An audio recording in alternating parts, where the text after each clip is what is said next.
দাবি যদি আজকেই মেনে নেওয়া হয় আমরা এখনই ক্লাসে যাব। আমাদের এটা নির্দিষ্ট নয়, আমাদের দাবি মেনে নেওয়ার সাথে সাথে আমরা ক্লাসে ফিরে যাব। আমি রোকসানা খাতুন, সহকারী শিক্ষক, Harinakunda Priyanath school and college. আসলে যে কর্মবিরতি করছি, আমাদের মূল দাবি আমাদের 20% বাড়ি ভাড়া,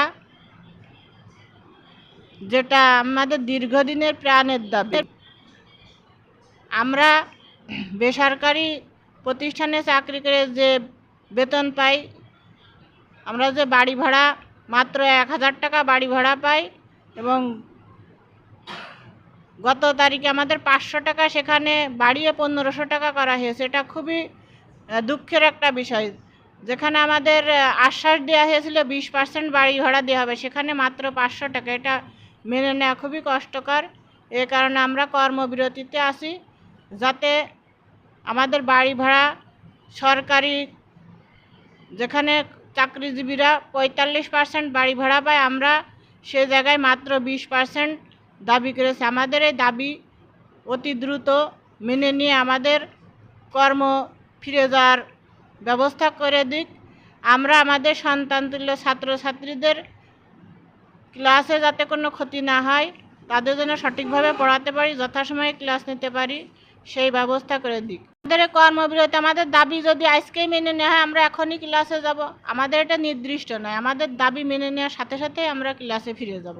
আমি মোহাম্মদ হাসানুজ্জামান, হরিণাকুণ্ড প্রিয়নাথ স্কুল অ্যান্ড কলেজের ভারপ্রাপ্ত অধ্যক্ষ।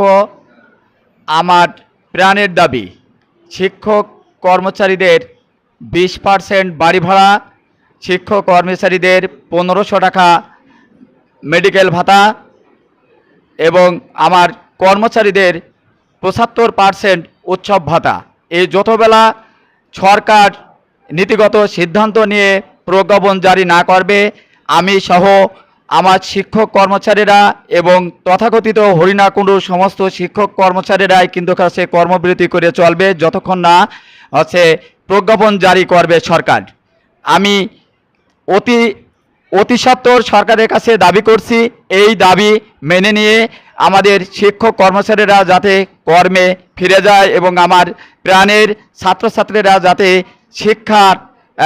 শিক্ষামুখী হয় এবং তারা যাতে লেখাপড়ার টেবিলে ফিরে আসে অতি তাড়াতাড়ি, এবং তাদের বার্ষিক পরীক্ষার সামনে তারা যেন আমাদের এই দাবি, প্রাণের দাবি, দীর্ঘদিনের দাবি, তারা যেন আমাদের এই দাবি অতি সত্বর মেনে নিয়ে, এই বলে আমি আমার কথা শেষ করছি। ধন্যবাদ।